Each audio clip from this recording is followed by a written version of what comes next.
All right. Is there any public comment for today's meeting? No, I remembered. Chairwoman's remark, I'm gonna skip that because we have to make this a very quick and concise meeting because we have a lot to do today. So we're gonna directly go into our presentation from Marsh McLennan, our insurance presentation. Oh, Dawn, oh, sorry.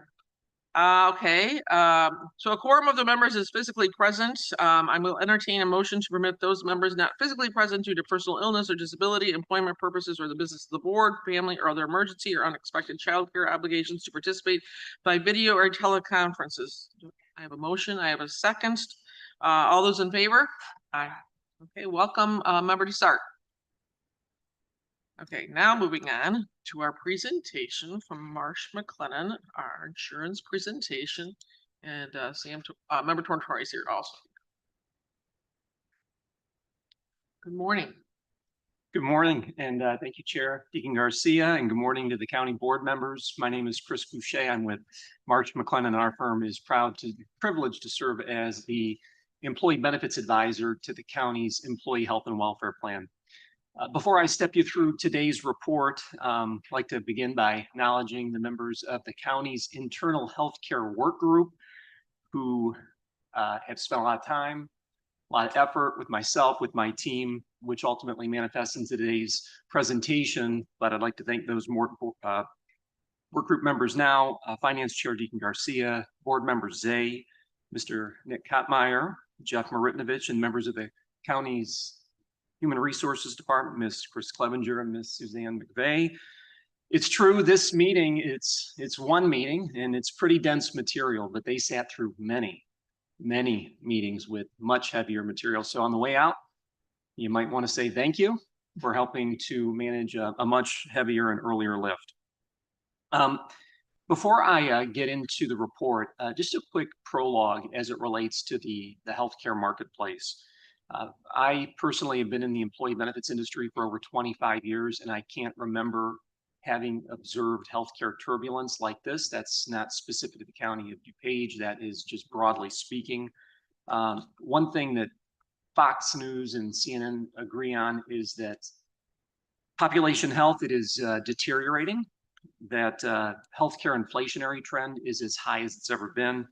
And what is happening is it's putting employers like the county of DuPage in a very challenging position, because your responsibility is to try to control healthcare costs, and they are spiraling somewhat out of control, which is making it very difficult. You're going to have to make some very difficult decisions, and you will see that as we get into today's content.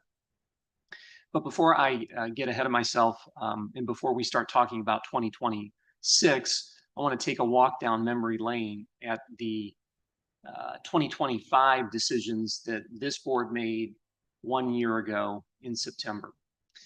So when I stood in front of you last time around, again, September of 2025, top left corner, I shared that absent of program changes across all of the county's employee health insurance programs, whether it be the medical, the pharmacy, the dental, the life insurance, across all of the programs, we were projecting a 1.9%, a little over $500,000 increase absent of program changes. That's a pretty good baseline.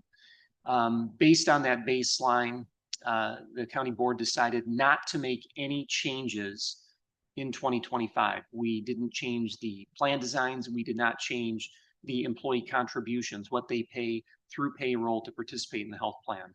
We did make a few very slight modifications. We changed the telemedicine vendor relationship from Teladoc and integrated the telemedicine program with the Blues of Illinois.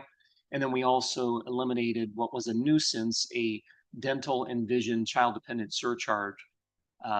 So the cost actually went up slightly from the original projection. Final decision, plus 2.1%, a lift of about $603,000. That's 2024 budget to 2025 budget. That was the final decision. So how is the plan performing? So on the right-hand side of the page is the cumulative month-by-month performance of the medical and prescription drug program. The program is self-funded, and what that means is that the county pays the claims as they come in. It's not a fully insured premium. We pay the claims whatever they are. If they're high, we pay them. If they're low, we pay them. And you can see we got out of the blocks pretty slow. Plus 15.8% of unfavorable variance for budget, further deterioration into February. And since February, you'll notice we've been fighting our way back to level. Through June, we are 12% over budget. And you can see that 12%, I'm now on the box on the left, bottom row, is about a $2.4 million variance. That's, again, 6 months into the plan year. Begs the question, why are we over budget? Well, traditionally, when we're over budget, it's due to an influx of large claimant activity, large and unanticipated large claimant activity. Large claimants in this regard are HMO plan participants that had over $100,000 of paid claims in a given year. You can see on the far right-hand side of the slide that we're looking at 2025 year-to-date activity through June. For the HMO plan, we have 14 claimants that are over $100,000. Seems like a lot, but if you look at the boxed in numbers under each of the years 2022, 2023, and 2024 for the HMO plan, you'll see that the numbers through June are relatively consistent with what we're observing here in 2025, 10, 14, and 9. So not a significant variance. It's not the HMO large claimants. Must be the PPO large claimants. So we have 2 plans, 2 risk pools. This is the PPO risk pool. Again, year-to-date 2025 through June, 20 claimants in excess of this large claimant mark is $50,000. Must be the PPO folks, but if you look through our recent history, 2022, 23, and 24, where we have 12, 17, and 18 large claimants respectively, it is slightly elevated, but that's not the difference. What's the difference? What's changed? We're looking here at the prescription drug claim activity for the county of DuPage specific to GLP-1 medications. If you watched football this weekend, the odds are that you saw anywhere from 5 to 10 commercials for GLP-1 medications. They come in 2 different varieties. There are the GLP-1s for diabetes. This is going to be Ozempic and Mounjaro. There are the GLP-1s for weight management. This is going to be your Zepbound and your Wegovys. On the left-hand side of this exhibit, we are looking at the GLP-1s for diabetes. This was the original indication for GLP-1s. It was for diabetes. But what happened is folks realized that we can use these medications for weight management as well. But let's focus on the diabetic use on the left. And what you'll notice down at the bottom of left of the exhibit is that we have 173 year-to-date June, 173 unique participants that are using GLP-1s to treat their diabetes. You'll notice that that number has remained relatively static over the last couple of years. Let's now turn our attention to the GLP-1s for weight management.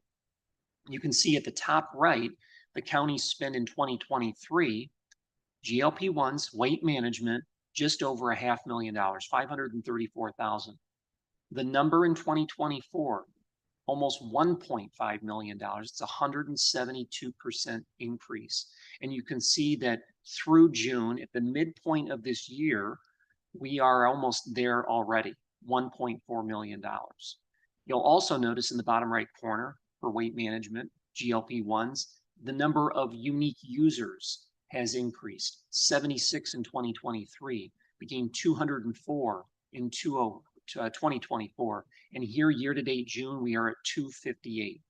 The numbers are growing exponentially. This is not sustainable. This is a big part of the cost delta that we are observing in 2025. We're going to talk more about GLP-1s in the coming slides. In case you were wondering, how does the county's plan compare against other employers, other large employers? Well, here's the answer. So we have distilled the county's medical and prescription drug spend into this per employee per year statistic. You can see the county is represented in the green. We have large employers, those with over 500 employees, but regardless of industry. In purple, and in the fuchsia, we have large county governments. And what you'll notice is that the county has been historically below benchmark. in terms of the actual spend per employee per year. But as things are projecting out in 2025, we are going to breach the market. That's where we're headed, 1903. 2026 cost projections. So absent of program changes, we are projecting across all the lines of coverage, the medical pharmacy, again, the dental, the vision, the life insurance program. We are projecting costs on the employer net side to go from $30.3 million to $35 million.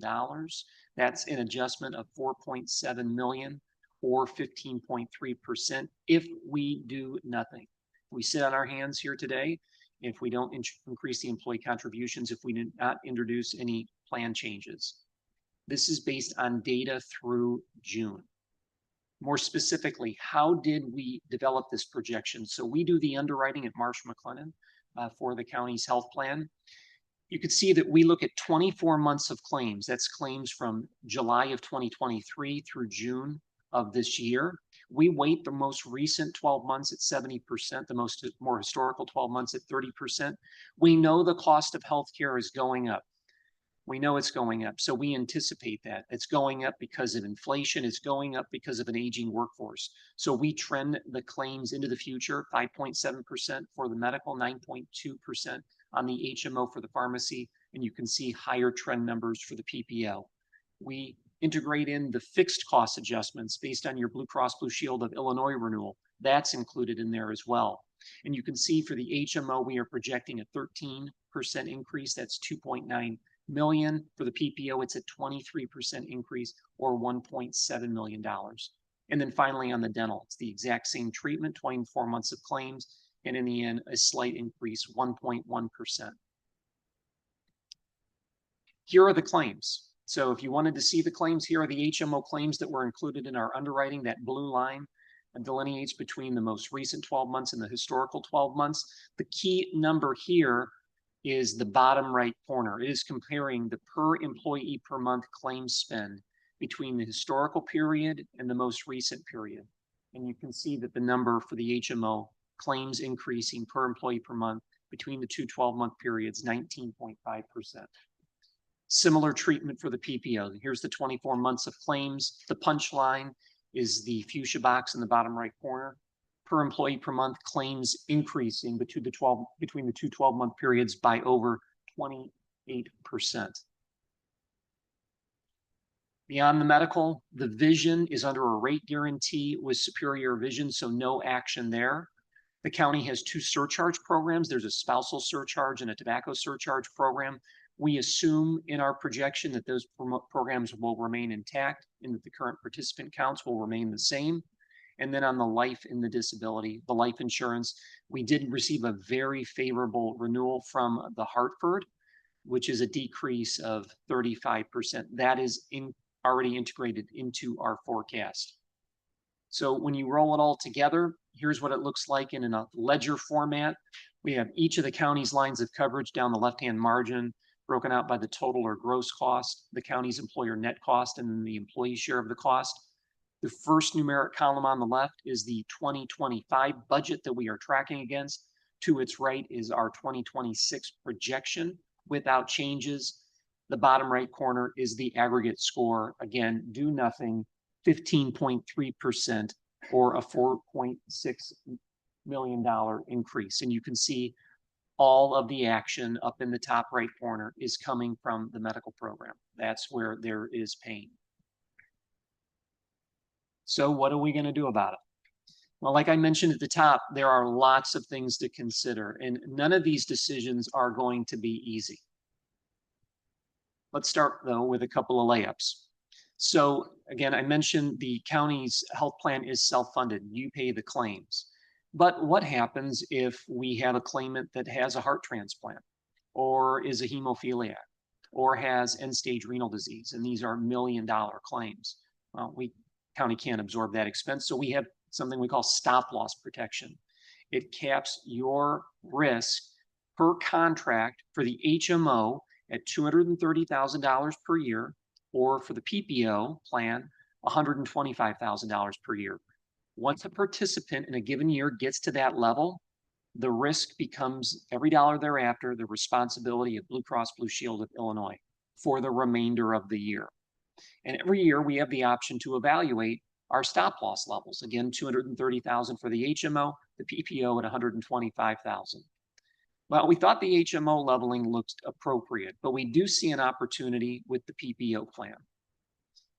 This is a bit of inside baseball here, but we pulled pricing options for alternative 1A, which is moving that specific deductible up to 150,000, or alternative B, moving the specific deductible up to 175,000. So in each of those options, the county is taking on more risk, more exposure. Going from 125 to 150, we're taking on an additional $25,000 of exposure per participant per year. Up to 175, that's an additional $50,000 of exposure. And as we move the level up, as the county takes on more risk and Blue Cross Blue Shield of Illinois takes on less risk, the premium that you pay goes down. And so what we looked at was 175,000. And you'll see highlighted in teal about the midpoint of the page is that what's the number? How many claimants would we need to have at $175,000 to lose against the $125,000 price point? We would need 11.9 claimants to hit $175,000. Excuse me. Down at the bottom, we are showing you in the right-hand column how many claimants. We get choked up. This is such a emotional presentation. Excuse me, just one moment. We're showing you how many claimants we actually had in each of the plan years, 2021 through 2025 year to date, that were actually at 175,000. And you'll notice that we have not come even close to 11.9. Opportunity knocking to the tune of about $193,000. Again, we think this is a no-brainer for the county. The next no-brainer is the life insurance. I told you some good news a little earlier. Well, it gets even better here because we took the life insurance program out to market. So while the renewal from the Hartford was favorable, you can see it in the middle of the page, highlighted in teal, 47.1% decrease, year-over-year reduction of 32,000. We went out to market. We invited a host of characters to bid on your program, and we were able to source Dearborn Life as a viable option. You'll notice when you look at the teal highlighted numbers in the middle of the page, their premium price point is not as competitive as the Hartford. But what's interesting is Dearborn Life has a relationship with Blue Cross Blue Shield of Illinois, and they're willing to give you some multi-line discounting. So what they said is, we will give you $1 off your Blue Cross Blue Shield admin fee, and we'll take a 1% reduction off of the stop loss premium. Marry that together, that's an additive benefit of $102,000. And instead of costs going down by $32,000, the costs are going down by $130,000. I don't think anyone's going to have an objection with that. Benefits match perfectly.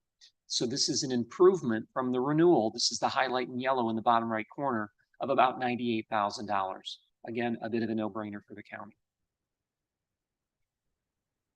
Now we get into some tougher decisions. So the county has 4 medical plan options that are available to plan participants. You can see up in the top row, we have highlighted in the tan print the participation in each of the plans. HMO has roughly 80% of the plan participation, and then the 3 PPO plans are carrying the other 20% of enrollees. Today, the HMO plan, again, 79% of our enrollment does not have a deductible. That's pretty unusual. You can see the benchmarks over on the right-hand side of the page. Roughly 50% of employers that have an HMO plan have a deductible. The plan doesn't have a coinsurance. So once the order of operations in healthcare, health insurance is, once you satisfy your deductible, you go into a coinsurance split with the insurance. Today, there is no coinsurance split. There is no deductible. So what we're proposing with this alternative we've labeled 3 is to introduce a deductible of $250 for single coverage, $500 for family. You'll notice that that is significantly lower than market. If you look at the right-hand margin, for those plans that do have a deductible, once that deductible is satisfied, introduce a 10% coinsurance, and then increase the out-of-pocket maximum from $1,500, $3,000 to $2,500, $5,000. The out-of-pocket maximum is like stop loss for the plan participant. So the out-of-pocket maximum includes the deductible. It includes the coinsurance. It includes their copays. Once they get to, as proposed, $2,500 in the year for single coverage, $5,000 for family, they're done for the remainder of the year.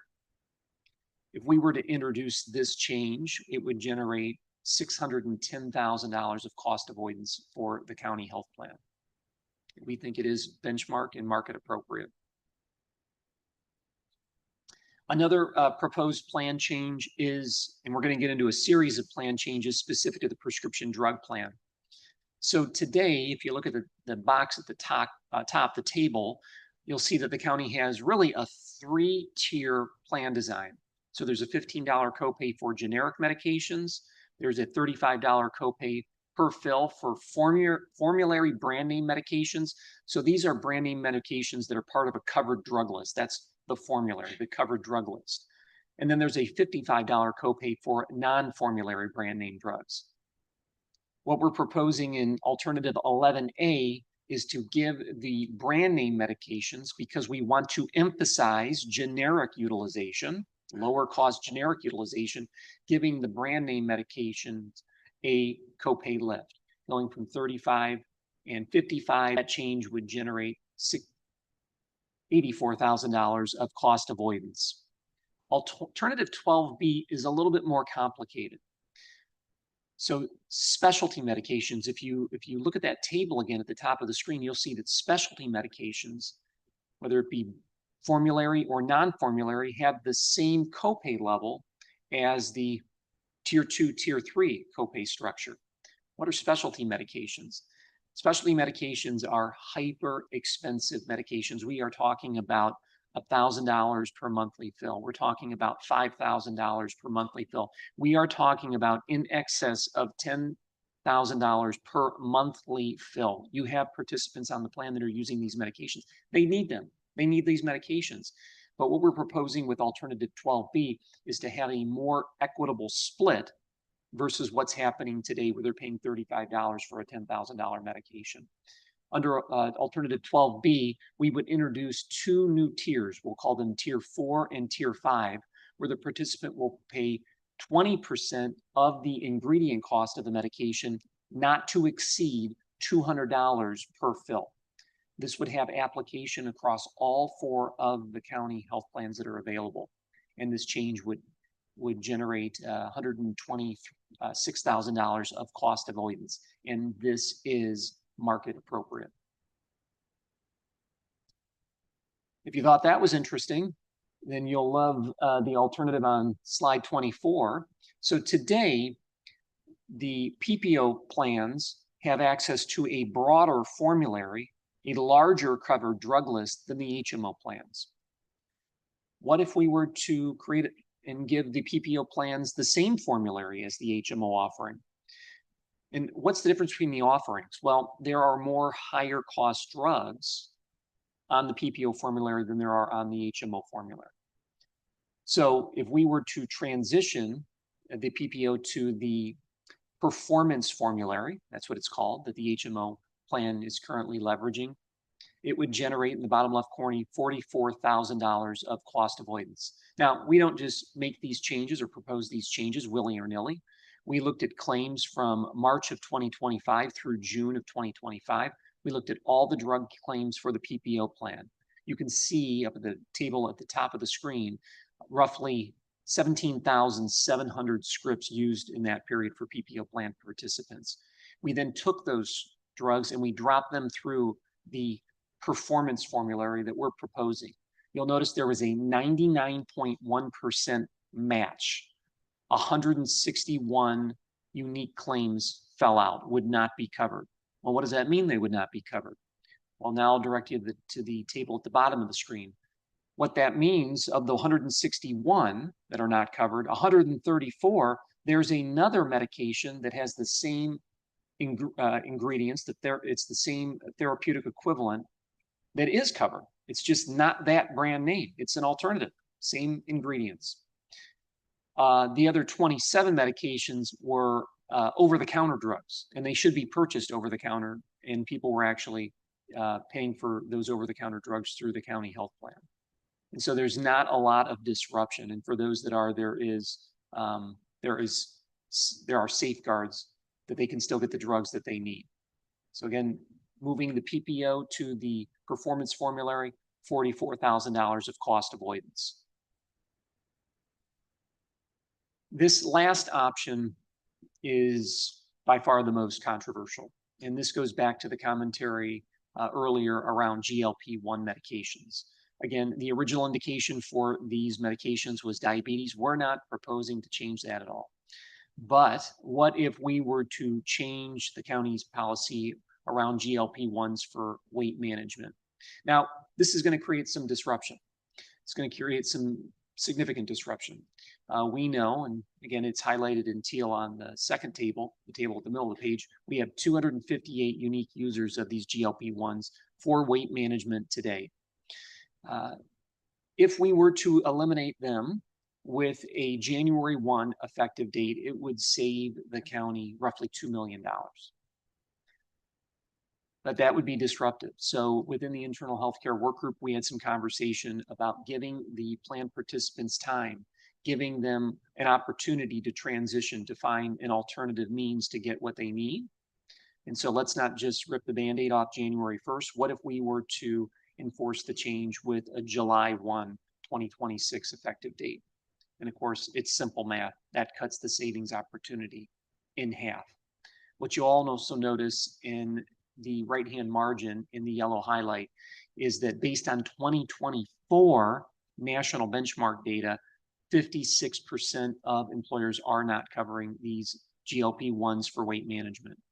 I will tell you that when we look at this number at this time next year, that number is going to be significantly higher because employers are all faced with the same challenges and the same statistics that the county is being confronted with right now.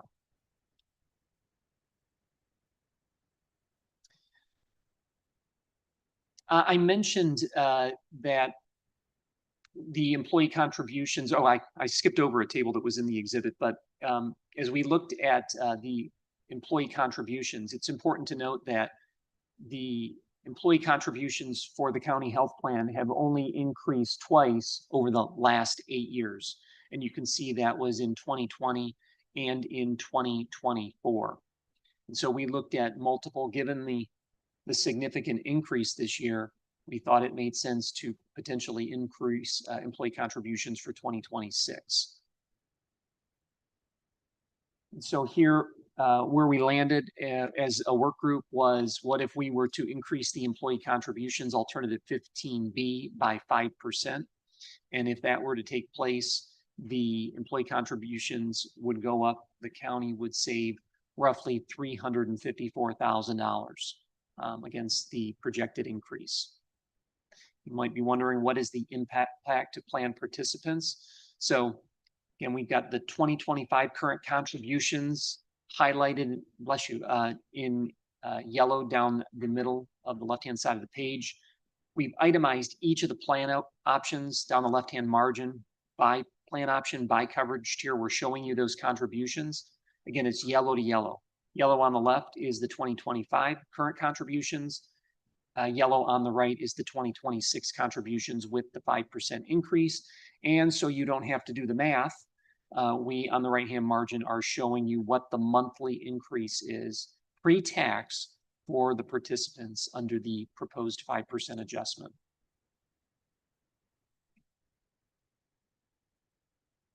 And then lastly, for the plan alternatives, what about a contribution increase for the dental plan? The numbers are much lighter, but if we were to increase the dental contributions for the employees by 10%, it would generate $103,000 of cost avoidance for the county health plan. And again, same setup down at the bottom of the exhibit, yellow to yellow, current versus projected with a 10% increase. And then all the way to the far right, you can see what the monthly increase is. $2.20 per month pre-tax for employee-only coverage, family coverage increasing by a little over $6 per month pre-tax. And so when you roll it all together, and if we were to activate all of the plan options that I shared with you today, inclusive of the GLP-1s for weight management with a July 1 effective date, the original increase of $4.6 million or 15.3% becomes something quite less. It's down in the bottom right corner. The reforecast with these changes would be a little over $2 million or 6.7%. And I will now open it up for any questions or comments. Member Glassy. Thank you, Madam Chair, and thank you for this very detailed and thorough presentation. And also thank you to the work group, because obviously you guys spent a lot of time coming up with these recommendations. I just had a few. I wanted to first ask about the stop loss. I'm flipping back to find that. It just looked to me like, so, sorry, where is that?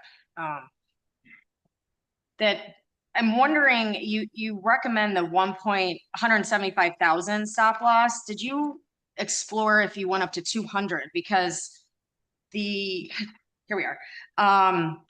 You know, even at 175, you're still every year you're less than half of break even. So and even when you go from 125 to, I'm sorry, from 150 to 175, that's 130,000 cost savings. So that's a pretty dramatic cost savings for only a $25,000 risk. Yep. So what happens if you go to 200 on the stop loss? It's a great question. We're hiring at Marsh McLennan if you're interested, but Blues will only permit us to elevate 2 levels. So we are at 125, we can go to 150, or we can go to 175. If we go to 175, 200, or even 225 would be an option next year, but we're only permitted to go up 2 levels. Dang. Yeah. All right. Great question, though. You were looking at the numbers. Exactly right. Yeah. Okay. That's unfortunate. Okay.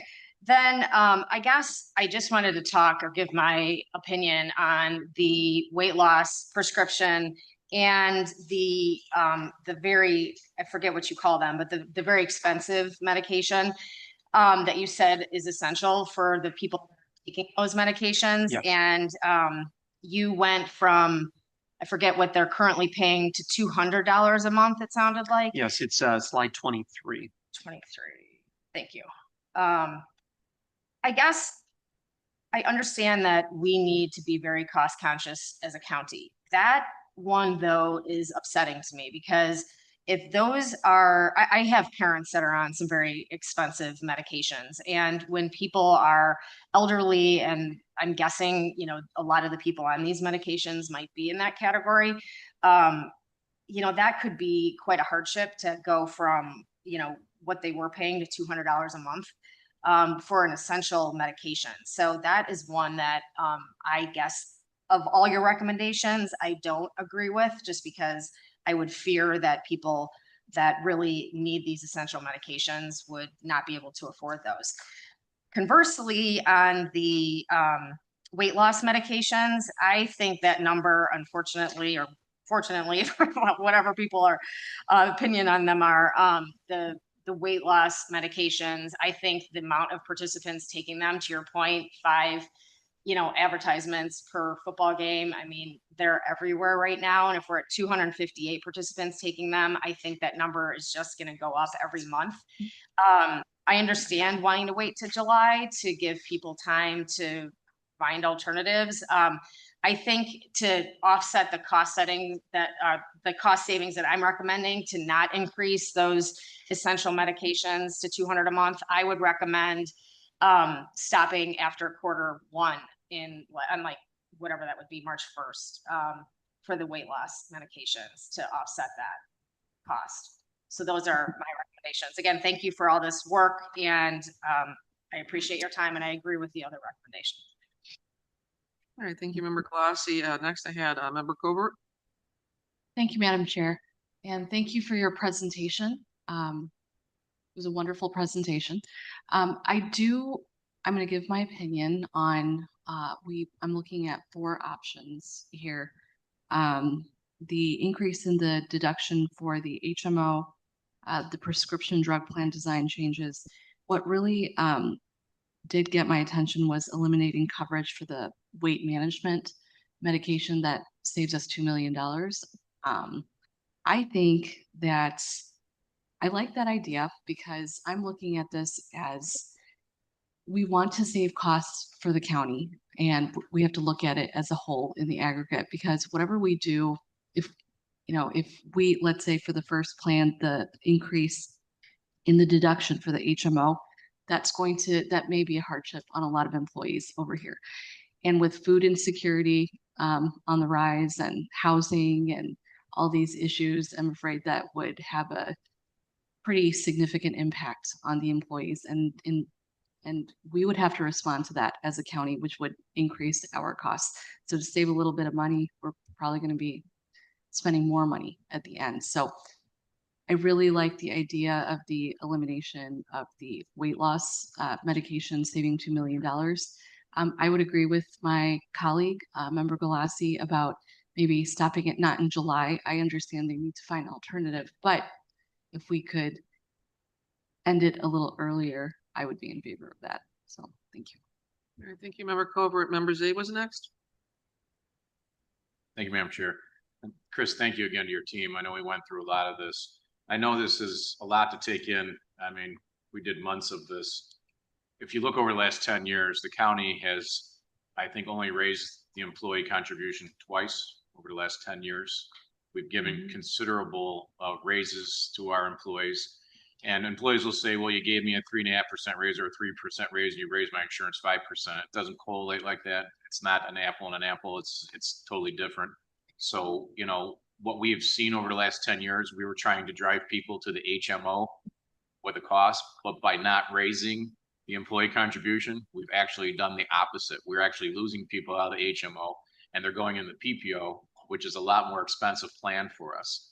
And this group struggled with it. We had talked about eliminating one of the PPO plans, which would have been really disruptive and would have caused a lot of hardship to our employees. We went back and forth on the weight loss thing, and Member Krajewski brought it up, and Member Galassi also had just said, if we wait, that number is going to go from 200 to 300 to 400 to 500. We're talking millions and millions of dollars at that point. I mean, my wife's employer, AT&T, you have to work with a primary care physician and then go to a weight loss specialist, and then to determine if you should be on it or not, if it's actually a medical need or not.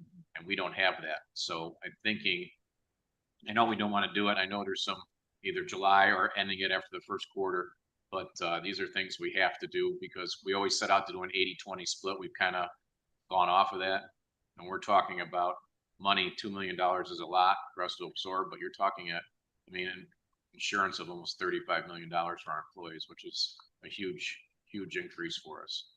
But again, I think nobody likes doing this, but I think it's needed this time to make some of these increases and make some of these changes. And we could have done a lot more, but we thought this was the most fair and equitable over the time. Thank you. Thank you, Member Zay. Online is Member Sart. Good morning, everybody. Chris, thank you so much for your presentation. And I really want to give my heartfelt thanks to the work group, the DuPage County work group, because I could see you did a lot of work. I understand that this county needs cost savings and we need it now because of what's coming down from the federal level. But I do want to give an alternate opinion about the GLP-1s, the weight loss medications. And that is that it's not cosmetic in many cases. In many cases, it's health driven. And I'm wondering if saving $1 or $2 million now in cutting out that coverage will save us in the long run with cardiac, stroke, other health related issues based on weight loss. I can get behind all of the other recommendations. Thank you so much, and I support them. But I can support this one too, because I know we want to save the $2 million. But I'm just offering that other piece, that other suggestion that maybe saving $2 million will cost us more in the long run with the negative health ramifications. Thank you, Chair. You're welcome. Thank you, Member Desart. Member Ozog. Thank you, Madam Chair. To follow up with Member Start's remarks, and thank you for your presentation, first of all. I'm wondering how we could perhaps set a criteria for people using it for the weight loss. You brought up 5 to 7 commercials an hour, et cetera. So I would gather that there's often people who would like to lose 30 pounds or 20 pounds and who wouldn't, okay? But I think if we could set a criteria where someone is proven to be pre-diabetic, which is a measurable situation, and set some kind of criteria. I don't know if you could set weight per se or percentage of current body weight, but I think that would be really less punitive, because some people, you're going to save money down the road, as Member Start noted, if you don't have someone turn from pre-diabetic to diabetic. And they do, they do attain a 50, 60 pound weight loss through these medications. You could be offsetting future cost or avoiding future costs. So I'm wondering if there would be some way where we could do, you have to be diagnosed as pre-diabetic, which is a numerical number. And then if we decided have some sort of, I don't know what these medications cost, let's say it's $1,000 a month, perhaps they pay a copay of $200 toward that, or something along those lines, because I think, to your point, I'm sure of 250 people using these medications, not everyone, quote unquote, needs them. But I think that we may be shooting ourselves in the foot by completely eliminating the coverage for that. So you may save people who may not be, you may save yourself from the people who are going to be covered because they are diabetic. That's my, what else? Is there something else we could do so that that coverage is not completely eliminated? Chair, can I just respond to that? Yeah, absolutely. There's a lot there. So as proposed, we're not proposing that the county eliminate the diabetic component attached to the GLP-1s. This would be just for weight management. And today there is a prior authorization process. Okay. Even today there is. I'm not exactly certain of what that criteria is, but I believe it has something to do with BMI, somewhere neighboring between 28 and 30 or north thereof. So in spite of that prior authorization process, we still have 258 unique users. Certainly not a reflection on Marsh McLennan, but did you know that the pharmaceutical industry has the largest lobbying presence on Capitol Hill at the federal level, right? And so what we're seeing is these GLP-1s, which again originally started out for diabetes, we're seeing them prescribed for a host of indications now, and being FDA approved for a host of indications: hypertension, sleep apnea, and the list goes on and on and on and on. And so I don't know how this is going to look in the future. The other side of the argument is the one that you made.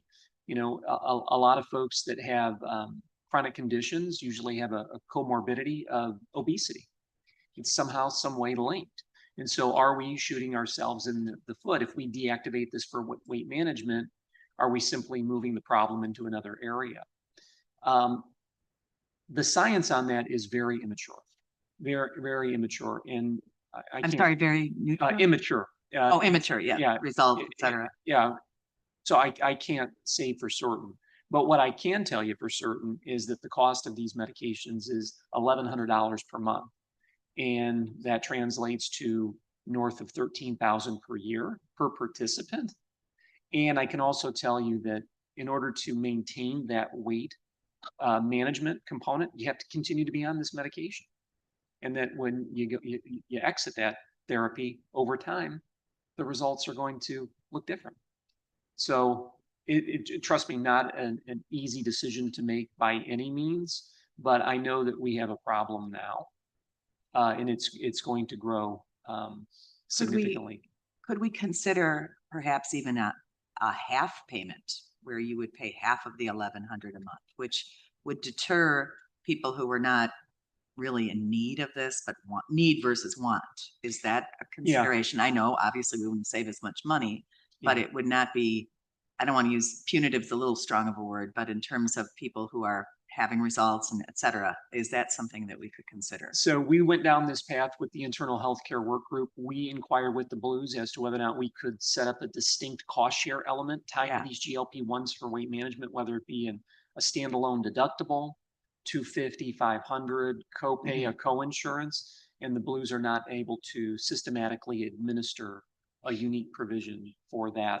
I'm sorry, A unique provision, cost share provision for those GLP-1s for weight management, okay, unfortunately. thank you.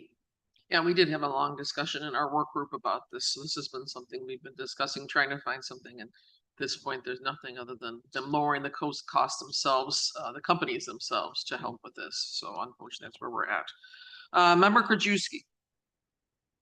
Thank you for the presentation. You did a lot of work, both the group and yourself, and coming up with a bunch of different options and where we could save money. I agree with members Galassi and Colbert and also members Zay. We probably need to address this issue now. I mean, as you mentioned, next year it'll be 500 and some people that'll be on it. Now we'll be looking at 4 million, and then it'll just keep spiraling. And specifically with, as you said, on football, which I did watch a lot of on Sunday, you know, the advertising, and I'm just seeing that this, I'm out, friends of mine, and I'm going to try it. People are going on it. Although a few of my friends still sit across the lunch table and eat everything that comes to them, but they hear that they can lose weight, but they don't change their habits. But again, you know, because of, I know Chair Conrad's going to give her budget presentation. You know, we are needing to look down the road here on costs. We probably should address it sooner than later, and whether it's 3 months, March, or whether it's July.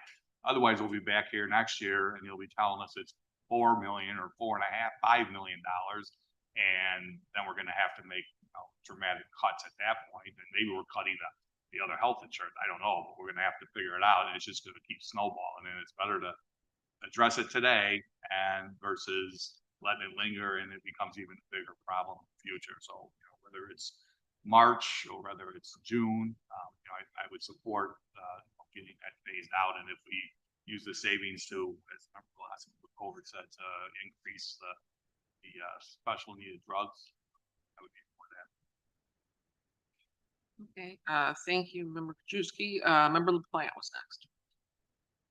Asked and answered, Chair. Thank you. I think next was Member Hoda.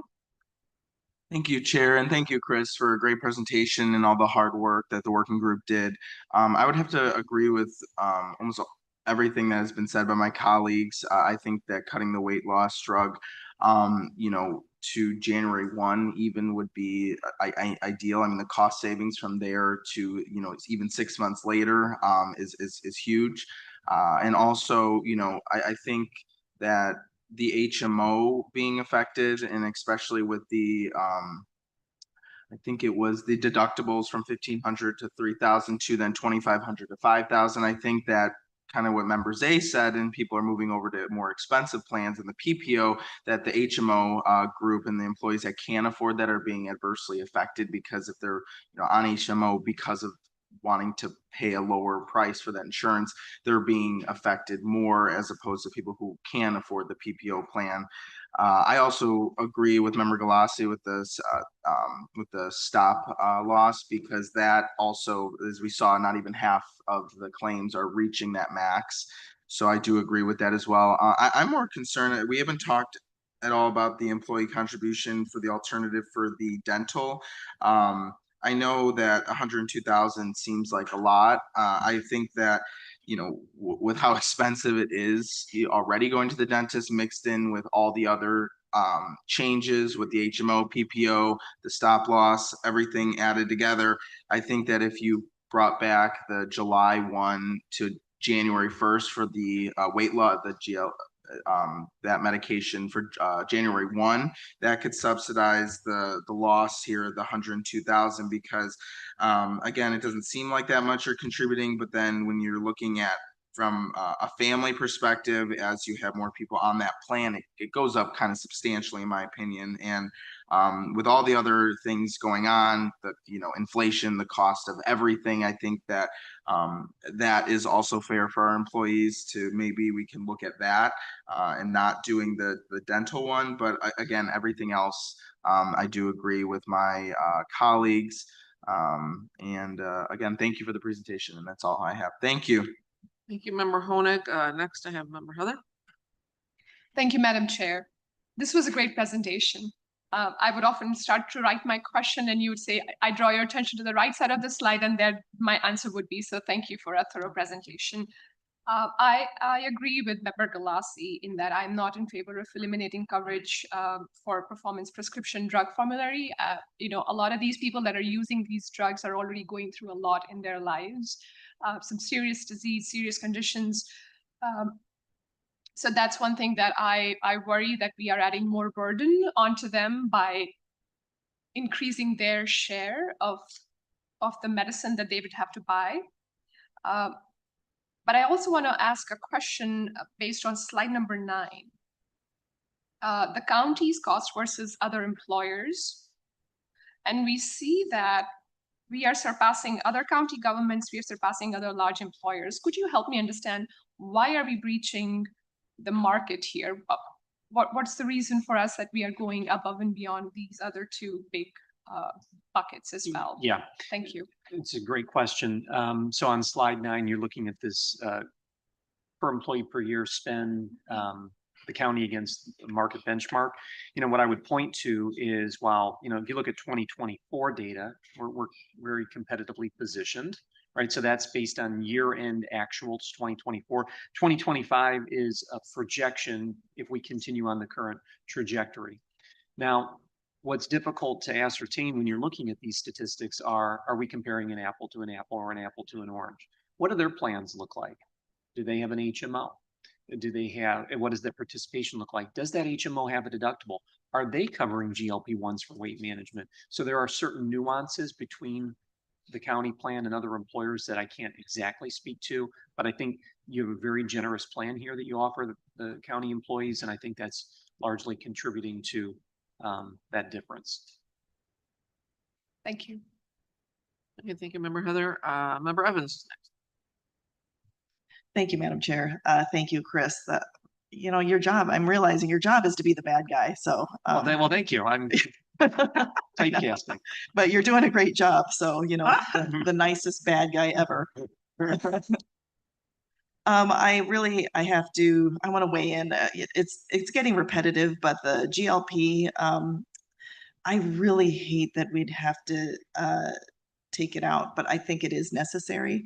And to the point of the deadline for when we want to take it out, I think like Member Galassi, her recommendation for maybe after 3 months, I think it's a good one because I have a feeling it's going to trigger some hoarding amongst people that are they're going to lose it. So we might get 6 months worth of prescriptions filled within the first 3 months if people know that it's being taken away.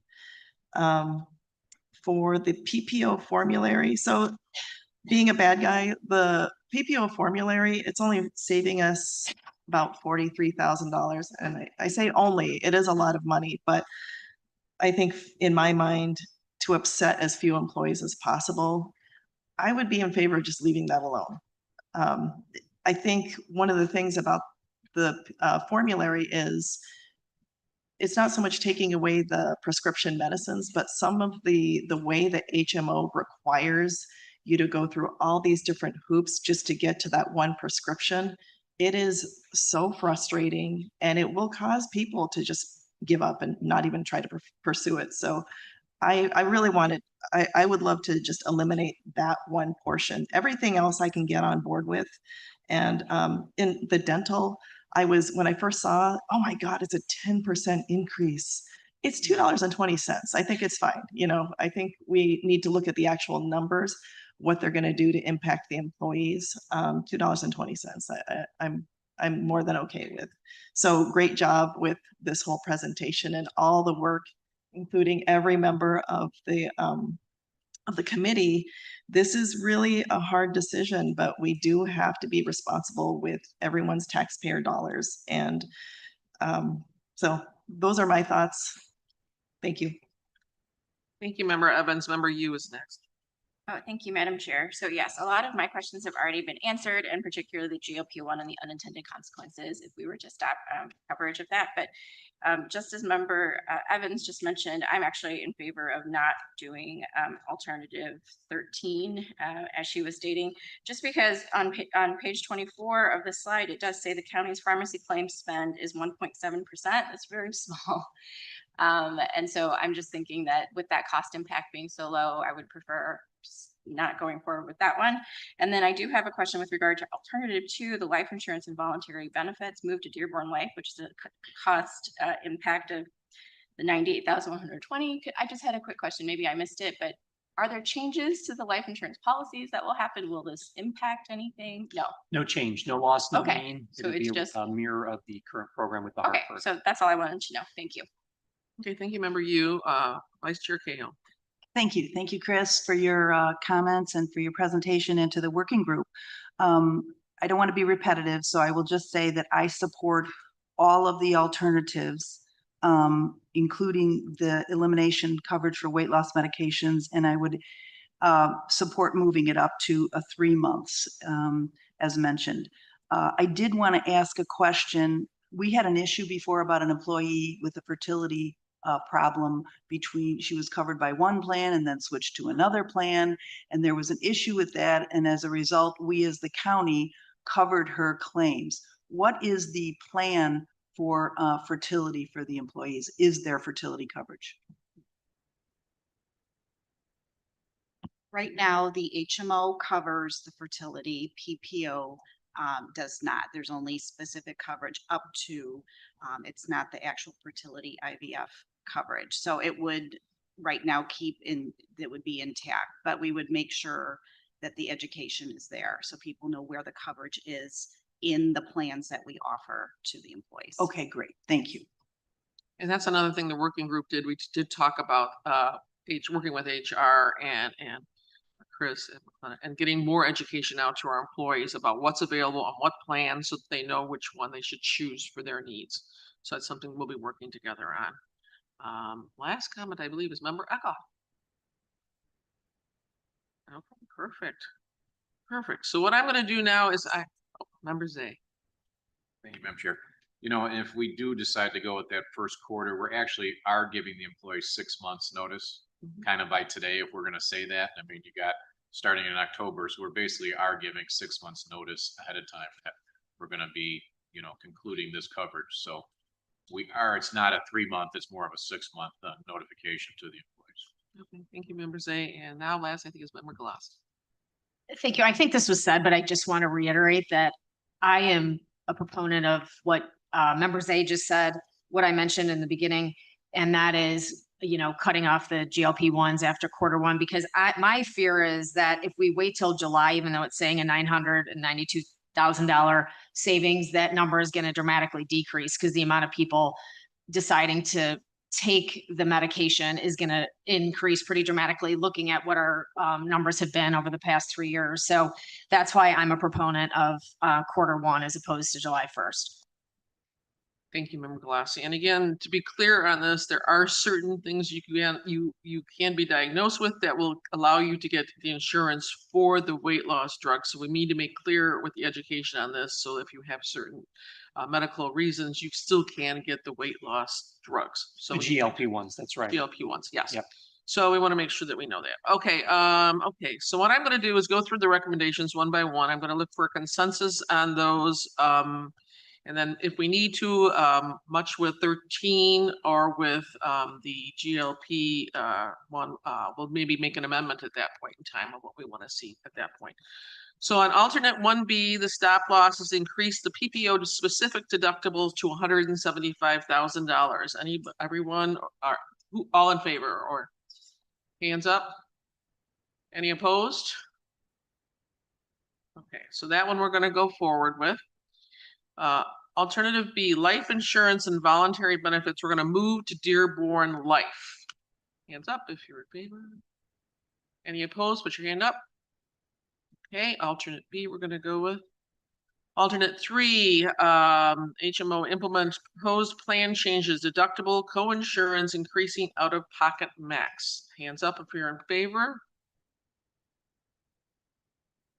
Anybody against? Got one. I think hands have it, so we're gonna go forward with the alternate 3. Alternate 11A, all plans increase tier 2 RX copay to $45 and tier 3 RX copay to $85. All in favor, raise your hand. Anyone against? Put your hand up. Looks like we're going forward with 11A.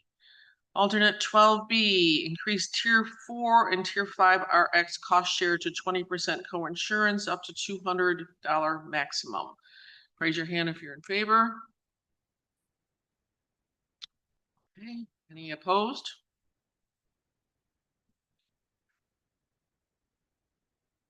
I believe the ayes have it.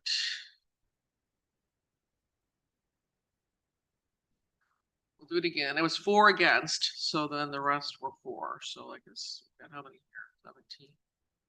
I'm not looking at member to start. I'm sorry, missed her. Let's do it again. All in favor? Let's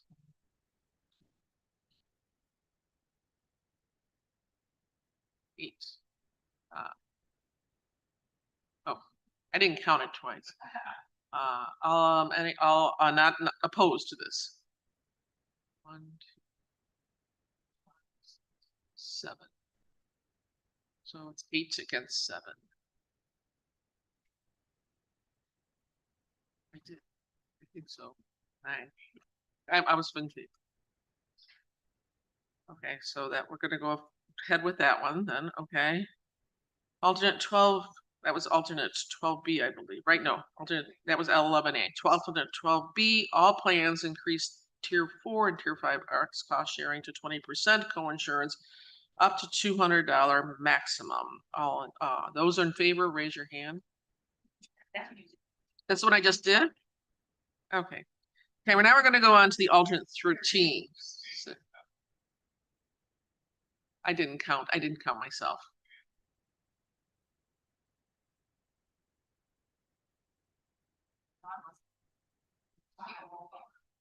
Okay, let's do roll call on 12B. Okay, can we do a roll call on 12B? Sorry. All right. So for 12B, member Cahill. Member Childress.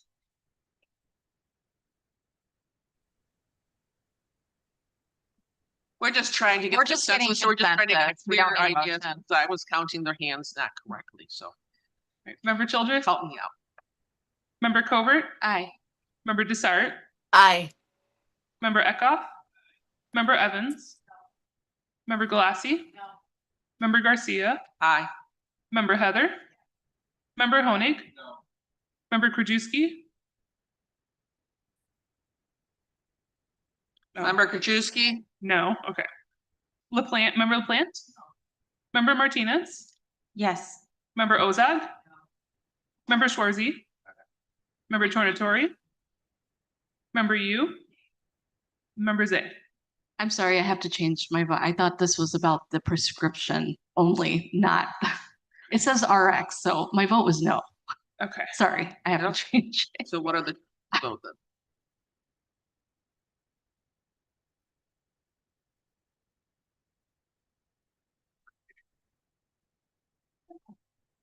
It is on the formulary.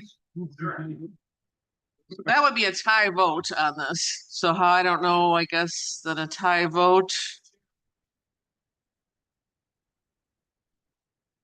We'll move on and come back to this. We don't have an extra person to give the tie vote. Sorry. Yeah, they were listening, right? Okay, let's move on to alternate 13, the PPO changes, change to performance prescription drug formulary. All in favor of this one?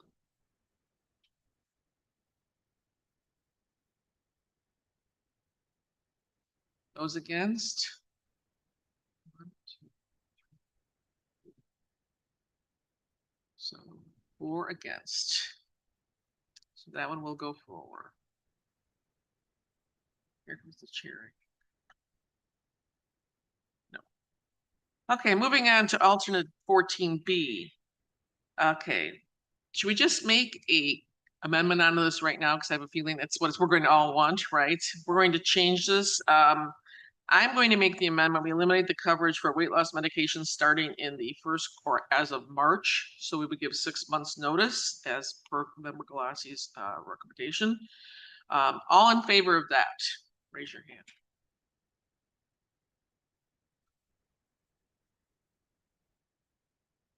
We can, if you don't want to vote for this, vote no. But are there gonna be, is that the only other option? If this passes with this one, then no, there will be no other option. You can. This is just consensus. We're just doing consensus. So if you're not in consensus of doing this in March, Right, the timing is the only, then you vote no. If you're not in favor in March, vote no. So again, let's see the hands again for changing the elimination or making the elimination of coverage for weight loss medications as of March.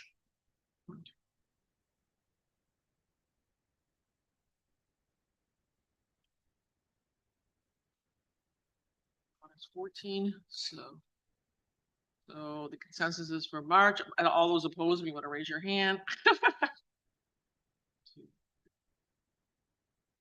So we're going to make the recommendation that we change that starting in March. Increase alternate 15B, increased medical RX employee contribution dollar amounts by 5%. All those in favor, raise your hand. Okay, all in favor. Okay, so that's clear consensus on that. And alternate 16B, increased dental employee contribution dollar amounts by 10%. All in favor of this one, raise your hand. Any opposed? One opposed, okay. So that still has consensus. So I'm going to go back to alternate 12B. Did you want to talk about this at all? So with alternate 12B, obviously there's a tie consensus on the board. The fact that you just moved up the GLP-1 that provided another. Yeah, I was going to change my vote. I was going to change my vote, so that. I mean, what we could remove that from the table, revisit it again, and for the 2026, we'll be here doing the same thing a year from now. Why don't at this point we pull it off the table and then we can revisit it again next year? I mean, we'll likely have this and other options next year, but obviously there's not consensus. We'll pull it off the table. Member Evans. Thank you. Well, if we're going to do that, can we pull alternative 13 too? Is that would the money add up about the same? Or I think there was a consensus to actually do that one. Okay, so there was something that we had just I was thinking, should we discuss maybe a 10% coinsurance? Or is that something we should just revisit for next year then? I think some of this stuff we're going to be revisiting next year. Okay. But thank you for your. Okay, so again, we're going to take off of the table alternate 12B. That is no longer on the, I think you've got that correction. And then everything there was a consensus on. So we'll make sure we work with HR and get the information out regarding our decisions today. All right, thank you guys. Up, members A.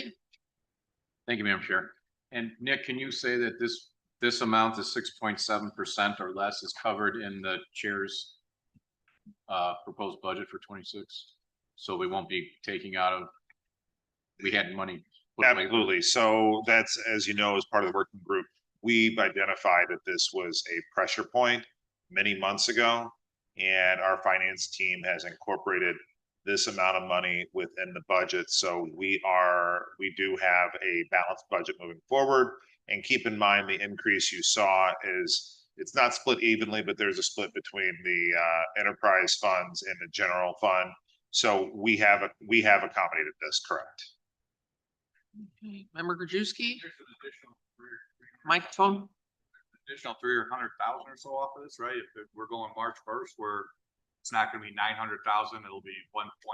Yeah, I mean, obviously. Plus the add back, so. That's correct, and we will introduce that and get the new savings as part of it. But yes, Without the 300,000, we had incorporated that in the budget. Yeah, well, I'm saying when this thing says $2.2 million, Correct. 6.7, it's gonna be like 1.7.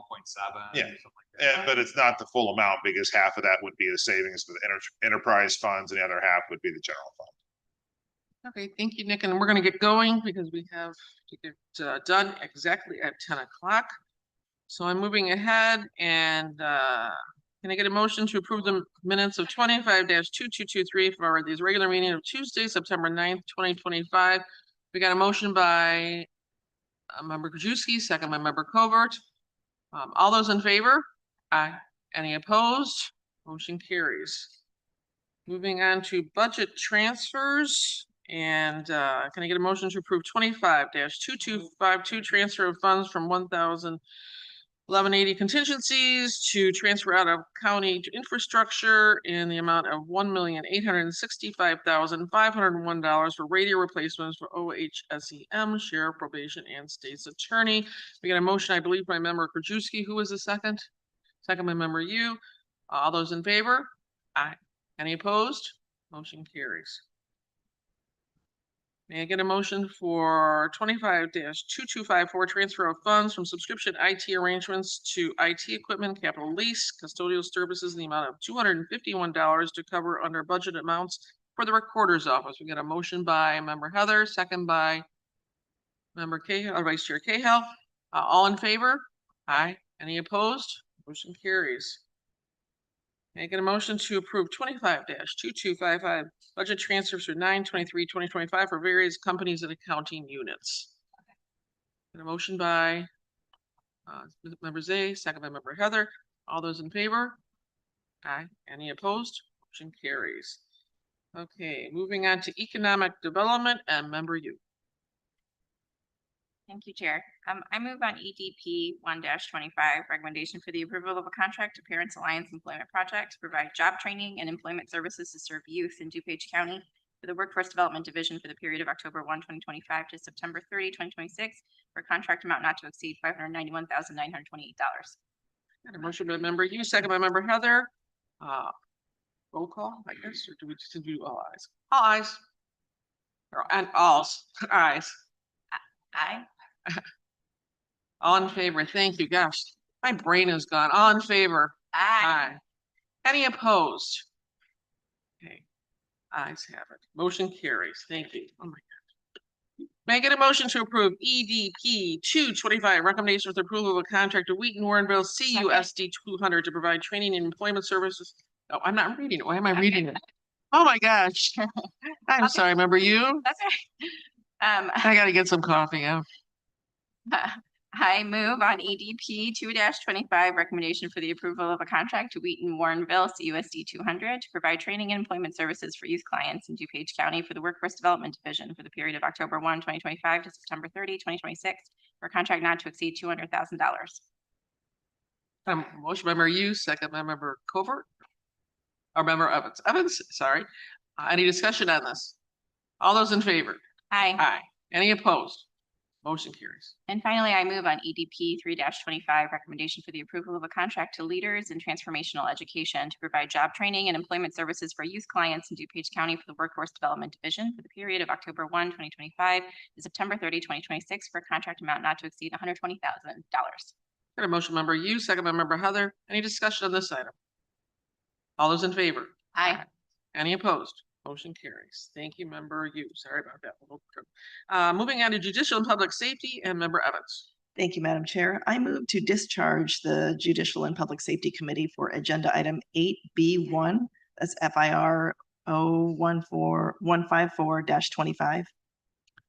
Motion to discharge the committee by member Evans, second by member Yu. All in favor? Aye. Any opposed? Committee's discharge. Okay. Thank you. I move on FIR 154-25, acceptance of an extension of time and budget modification for the U.S. Department of Justice Bureau of Justice Assistant Adult Drug Court and Veterans Treatment Court Discretionary Grant Program FY21. Award number, I'm not going to read the award number, but that is in the amount of $0, and that's for the probation and court services. Okay, we've got a motion by member Evans, second by member Heather. Any discussion on this item? All those in favor? Aye. Any opposed? Motion carries. Thank you. I move on JPS CO 7 amendment to purchase order 7292 serve issued to Real Time Networks to extend the contract to December 31st, 2025 and increase the contract encumbrance in the amount of $22,576 for a new contract total not to exceed $116,100. Motion by member Evans, second by Vice Chair Cahill. Any discussion on this item? All those in favor? Aye. Any opposed? Motion carries. Thank you. I move on JPS P-35-25, recommendation for the approval of a contract purchase order to Microgenics Corporation to provide court-ordered drug testing and supplies with an AU 480 analyzer for a 4-year lease for the probation department for the period of October 1st, 2025 through September 30th, 2029 for a contract total amount not to exceed $284,211. Got a motion by member Evans, I think a second by member Zay. Any discussion on this item? All those in favor? Aye. Any opposed? Motion carries. Thank you. I move on JPS P-37-25, recommendation for the approval of a contract with Terry Albright for crisis counselor services and as a handler of a comfort dog to assist in therapeutic support for court users and court staff for the period of October 6th, 2025 through October 5th, 2026 for an amount not to exceed $48,000. Got a motion by member Evans, second by member Heather. Any discussion on this item? All those in favor? Aye. Any opposed? Motion carries. Thank you. And finally, I move on JPS P-38-25, recommendation for the approval of a contract to Smigo Management Group, Inc., DBA Hoffman House Catering to provide frozen packaged meals for the seniors drive-through meal pilot program for the sheriff's office for the period of October 1st, 2025 through September 30th, 2027 for a total contract amount not to exceed $142,000. Got a motion by member Evans, second by member Galassi, I believe. Any discussion on this? Oh, member or Vice Chair Cahill. Any discussion by this item? All those in favor? Aye. Any opposed? Motion carries. Thank you, member Evans. Moving on to Public Works and member Childers. Thank you, Madam Chair. I'd like to move on FMP 4125, the recommendation for the approval of a contract to Builders Chicago Corporation to provide preventive maintenance, service, and repair for overhead doors, roll-up shutters, gates, operation, dock levelers, and revolving doors as needed for the county facility for the facilities management for a period of November 1, 2025 to October 31, 2027 for a contract total amount not to exceed $214,300. Got a motion by member Childers, second by member Heather. Any discussion on this item? All those in favor then? Aye. Any opposed? Motion carries. Thank you, Madam Chair. I'd like to move on FMR 825, the amendment to FMP 4125 issued to Builders Chicago Corporation to provide preventive maintenance, service, and repairs for overhead doors, roll-ups, shutters, gate operations, dock levelers, and revolving doors as needed for the county facility for a facilities management, increasing the total contract price by 2%. Got a motion by member Childers, second by member Covert. Any discussion on this item? All those in favor then? Aye. Any opposed? Motion carries. Thank you, Madam Chair. I'd like to move on FMP 4225 on the recommendation for the approval of a contract to GenServe for semi-annual inspection, preventive maintenance, emergency call-out services for campus backup emergency generators for a period of November 1, 2025 through October 31, 2027 for a contract total amount not to exceed $138,832. Got a motion by member Childers, second by member Zay. All those in favor, or any discussion? All those in favor? Aye. Any opposed? Motion carries. Thank you, Madam Chair. I'd like to move from FMR 925 on the amendment to FMP 4225 issued to GenServe for a semi-annual inspection, preventive maintenance, and emergency call-out services for campus backup emergency generators for facility management, increasing the total contract price by 2%. A motion by member Childers, second by member Galassi. Any discussion on this item? All those in favor? Aye. Any opposed? Motion carries. Thank you, Madam Chair. I'd like to move on FMP 4425 on a recommendation for the approval of a contract to SNI Solutions to furnish and deliver de-icing solids, eco salt for facilities management ground for a period of November 1, 2025 through October 31, 2026 for a total contract amount not to exceed $96,320. A motion by member Childers, second by member Evans. Any discussion on this item? All those in favor? Aye. Any opposed? Motion carries. Thank you, Madam Chair. I'd like to move on FMP 4525 on a recommendation for the approval of a contract to Netrow Painting Inc. to provide painting of the rooftop cooling tower structure at the power plant for facilities management for a period of September 24, 2025 through September 23, 2026 for a total contract amount not to exceed $53,475. A motion by member Childers, second by member Zay. Any discussion on this item? All those in favor then? Aye. Any opposed? Motion carries. Thank you, Madam Chair. I'd like to move on FMP 4625 on a recommendation for the approval of a contract to the City of Wheaton for water utility services for the county campus for facilities management for a period of October 1, 2025 through September 30, 2029 for a total contract amount not to exceed $3,152,000. Motion by member Childers, I think a second by member Zay. Any discussion by this, about this item? No? Okay, all those in favor? Aye. Any opposed? Motion carries.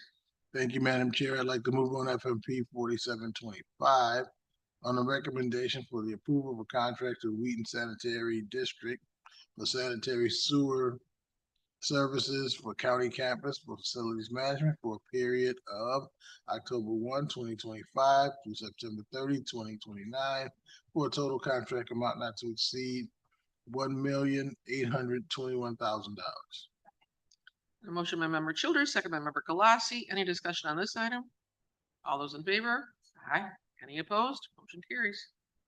Thank you, Madam Chair. I'd like to move on FMP 4825 on the recommendation for the approval of a contract to Carbon Day EV Charging to furnish and deliver one charge point electric vehicle charging station, level 3, to provide a 5-year commercial cloud plan for the county campus for a period of September 24, 2025 through September 23, 2030 for a contract amount not to exceed $39,999. A motion by member Childers, second by member Galassi. Any discussion on this item? All those in favor? No. Aye. Sorry. Thank you, Madam Chair. I'd like to move on FMP 2625 on the recommendation for the approval of a contract to Polydyne for delivery of polymer to the Woodridge Green Valley and Knollwood wastewater treatment plants for a period of November 1, 2025 to October 31, 2026 for total contract amount not to exceed $440,000. And a motion by member Childers, second by member Heather. Any discussion on this item? All those in favor? Aye. Any opposed? Motion carries.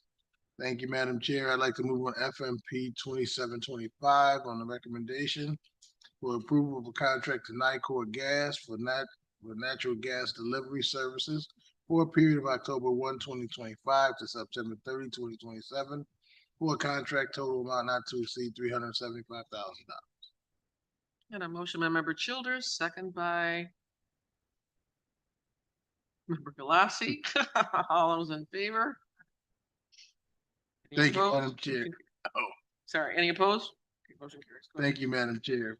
I'd like to move on FMP 2825 on the recommendation for an approval of an agreement between the County of DuPage, Illinois, and Christopher B. Burke Engineering for on-call professional engineering design services for various county water and wastewater distribution collection systems for a period of September 23, 2025 to November 30, 2028, for a total contract amount not to exceed $90,000.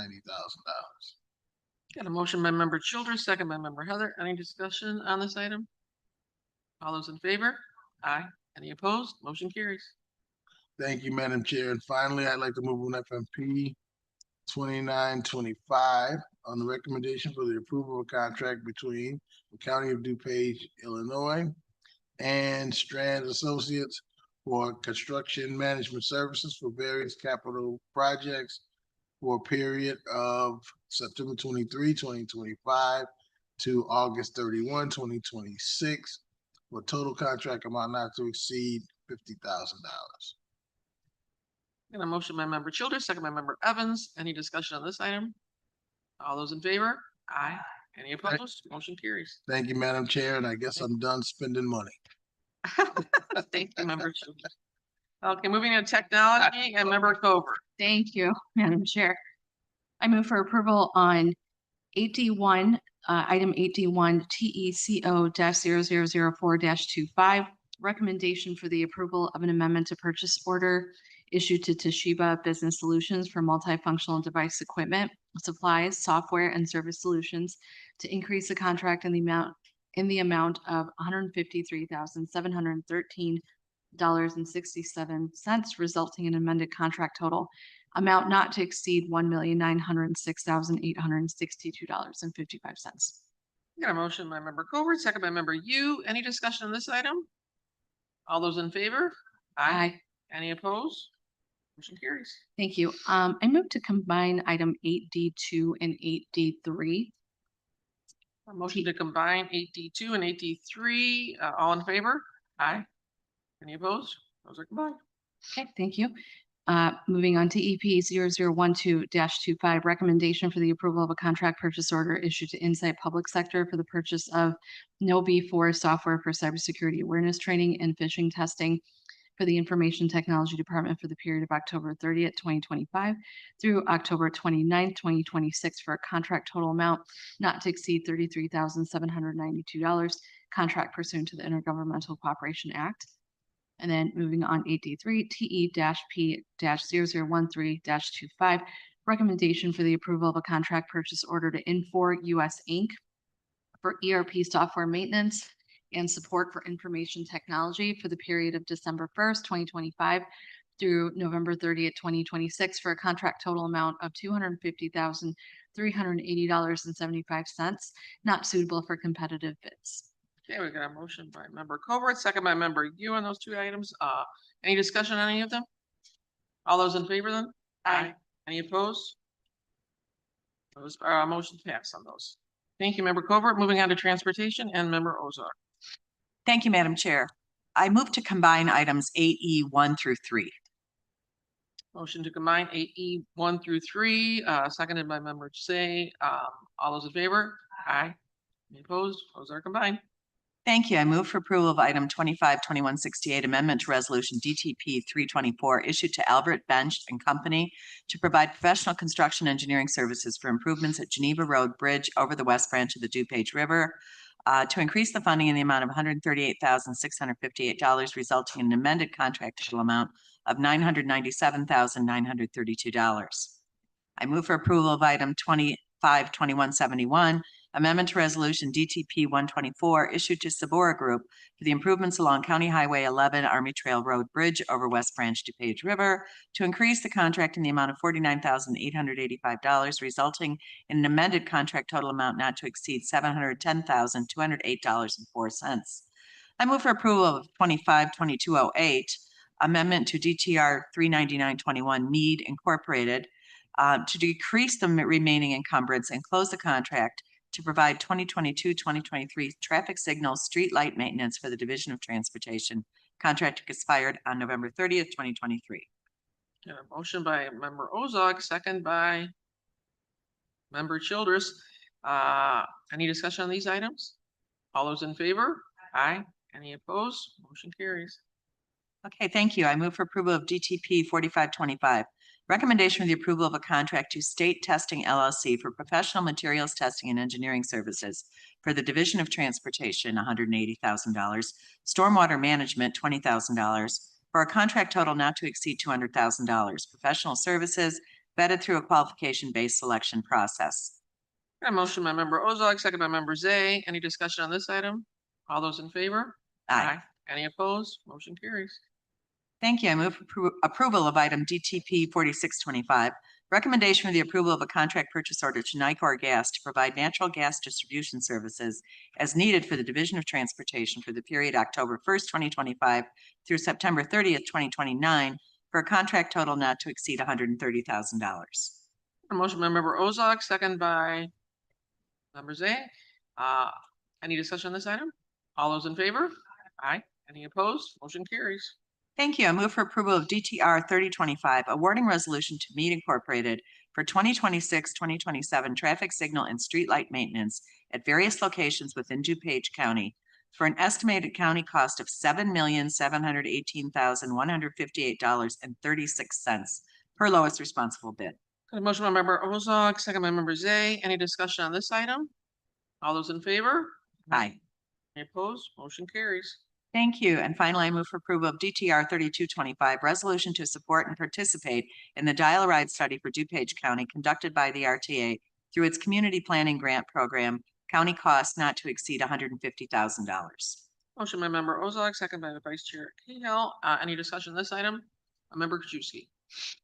Does the townships do the same program? Do we ever look at kind of maybe pushing this down to the township level and let them run it with this grant, specifically because they're the ones that in their townships probably know a little bit better of the people within their township that actually use the dial ride program. We're a little bit far removed from the townships and just letting them get the grant money to wind up giving it out because they have the same dial ride program. I'm gonna have Steve come up. I think he has some answers for you. Good morning, good question. So the RTA put this grant opportunity out there.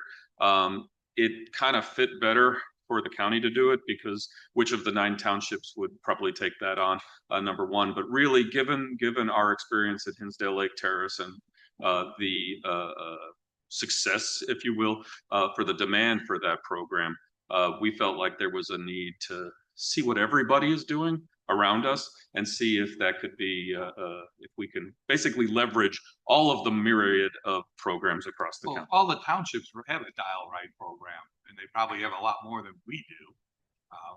That's just one instance, but they have their own dial ride program. I don't know how we would be better at doing it when they've been doing it for years. We're not necessarily looking to do the dial ride program. We're trying to find out where there's synergy, where there's not, where the eligibility is different between townships, where the minimum and maximum requirements are. So it's kind of a holistic look, trying to get just our head around what's going on. So is this going to be used for individuals within the county or no? This is just a review, basically. You're The gonna study. use this grant money just do a study. Correct. Versus actually. All right. And from there, you would be able to hopefully build on this perhaps and see what's actually out there. So I think that's where we're heading. Correct. We're trying to learn what's going on and compare ourselves to other counties. Have you reached out to the townships? Because they run these programs and they probably know who's calling up asking for dial ride. The scope includes that outreach. Okay. All right, thank you. Member Evans?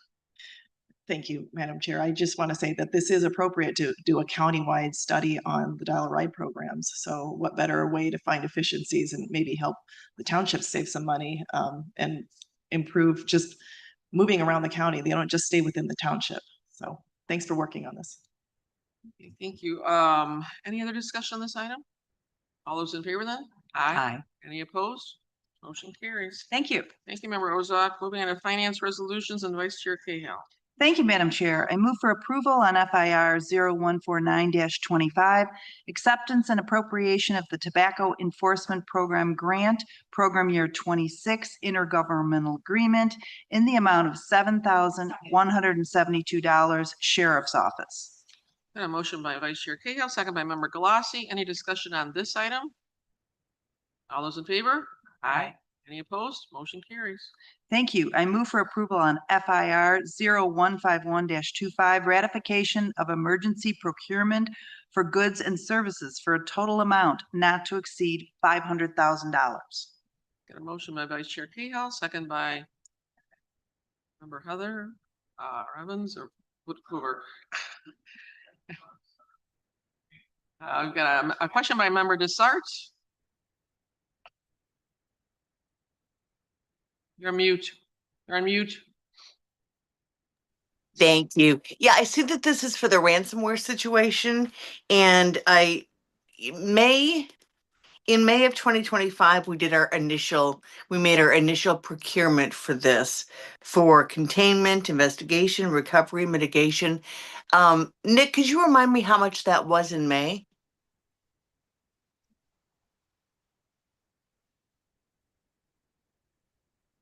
When we presented this, I think twice to the board.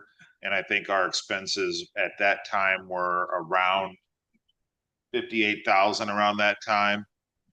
No, 54.9.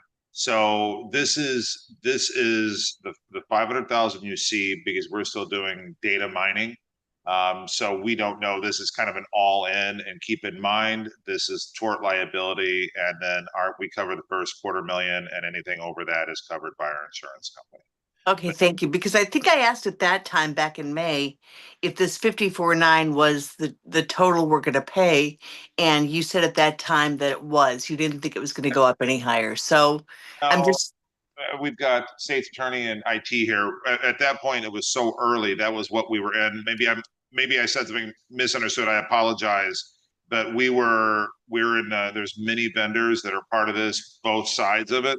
And I know originally we were thinking it was going to go up to like 300,000-400,000 is what we thought. So this is a little bit more than what we thought, but we still are not done with data mining. Okay, all right, thank you. So $500,000 is the most we're going to spend through tort liability, and this is it, correct?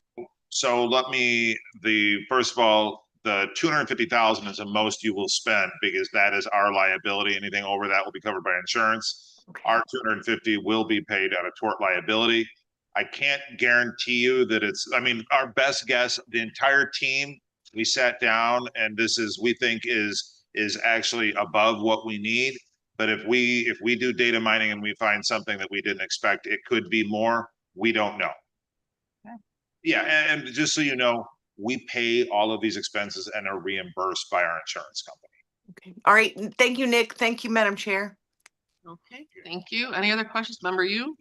Yes, I just had a quick question of when do you think we will find out the actual cost for each of those vendors? Yeah, so we believe within the next 90 days tops is usually the process for data mining. So the data mining, they have to go through each and every document to see what's in it, see if there's any PII data or not. So that takes a little bit of time. That is the last step in that process. Now, long-term, we've been told by the cyber liability insurance subject matter experts that a year from now, the threat actor could come back, right? We don't know for sure. So it's not 100%, but we believe that we'll be in good shape in 90 days. We'll know exactly what our expenses are. As Nick said before, we don't believe we'll hit 500, but we want to make sure we have room in case the data mining comes back with additional work. Okay, thank you.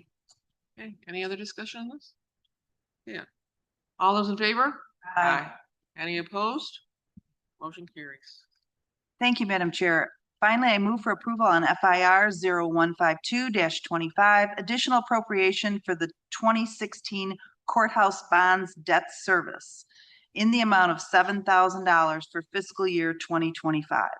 Okay, motion by Vice Chair Cahill, second by Member Zay. Any discussion on this item? All those in favor? Aye. Any opposed? Motion carries.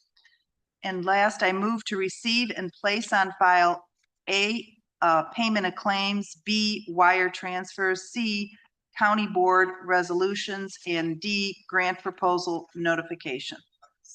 We've got a motion by Vice Chair Cahill, second by Member Yu, but we got a question by Member Tortori. Madam Chair, one of the member initiative programs is for DuPage Health Matters, which is the 501c3 of the health department. As the president of that entity, I don't believe it's appropriate for me to vote on it. I think I may be conflicted out as board member of that organization. So I'm going to ask to recuse myself on that. Okay. It is Whether it's just, for it is, information or not, I'd like to. okay, make so you're going to be that. abstaining from this I'm vote. abstaining. Okay, we'll make a note of that, please. Okay. So, except for Member Tortori, all those in favor of this? Aye. Any opposed? With one abstain then. Okay. Okay. Moving on. Thank you, Vice Chair Cahill. Moving on to old businesses. Anyone have any old business? Member Krajewski. I just had one. I don't know if Chris is still there. I just had a question which relates to the health insurance. When somebody employee turns 65, I was asking members today, they said they can sign up for Medicare and then we could get a supplement to cover everything, but he made a comment that something in IMRF prohibits us from doing that. And I know every private sector firm, once they hit 65, they go on Medicare. And then they purchase the supplement, which pretty much covers the balance of everything. But that supplement's much cheaper because it comes secondary, but we can't do that here. I will look at what that rule is and get back to you on it. But most our employees that they're still active at that point still continue with our health insurance. Right, that's what I'm saying. Most places in the private sector, when the active employee reaches 65, they automatically are eligible and get Medicare, and then the company will pay for the supplement, 100% of the supplement, which is much, much cheaper than regular insurance. Mm-hmm. And I was talking to members today about that. He said that it's kind of brought up in the work committee, except for something with IMRF doesn't allow it, which I have a hard time believing that. Yeah, maybe our state's attorneys could also look into that issue, because that's such a cost saving. Because I think we have a number of people over 65, but I've seen that the cost savings in the private sector with the over 65, and pretty much there's no change. You have the same Blue Cross supplement. It's just that Medicare takes precedence over. Mm-hmm. Yeah, we'll put that together so we can present so everyone understands. So has this issue not come up in even Marsh didn't bring this up? We touched on it on our last time we Okay. talked together. Yeah. But- Yeah, and it there's- did during our working session. Yeah, I'd like to know what the rule is that prohibits that from happening, because I can't believe IMRF will put something in there. And it would save us, I'm sure, a lot of money to the extent we have a number of over 65, and it's not gonna do any disrupt the employee at all. Mhm. So, all right, Okay, I would appreciate that. Thank Of course. Okay. Any other old business that someone wants to discuss? Nope. Okay, any new business? Member Galassi. Thank you, Madam Chair. I just would like to welcome all of the students here from the AP Gov class at Hinsdale Central. And thank you for sitting through a very, very long Finance Committee meeting. Hopefully you got a lot of new information that you didn't previously know about health insurance. Yes, welcome. Any other new news? Okay. Then without objection, we are adjourned.